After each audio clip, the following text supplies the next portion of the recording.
తాను అధికారంలోకి వచ్చిన తొలి ఏడాది 2024-25లో నెట్ బారోయింగ్ సీలింగ్ అంటే పరిమితికి మించి ఏకంగా 17,953 కోట్లు అధికంగా అప్పులు తీసుకొచ్చారు.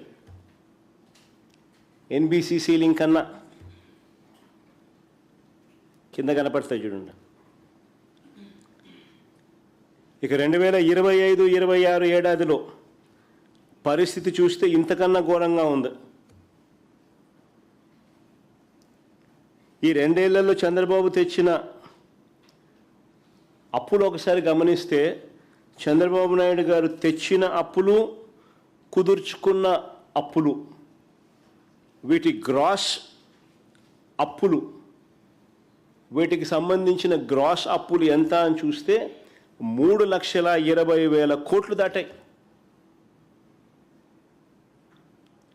3,20,000 కోట్లు దాటాయి ఇప్పటికే. మా 5 ఏళ్ల పీరియడ్లో కూడా మేము తీసుకొచ్చిన అప్పులు 3,31,000 కోట్లు అయితే, ఈయన తీసుకొచ్చిన అప్పులు, ఈయన కాంట్రాక్టెడ్ అప్పులు గ్రాస్గా చూస్తే 3,20,000 కోట్లు దాటాయి.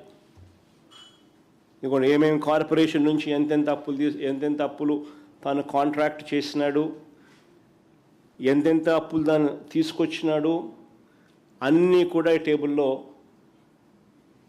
పొందుపరచడం జరిగింది. వీటికి అన్నిటికీ కూడా జీవోలు కూడా ఉన్నాయి.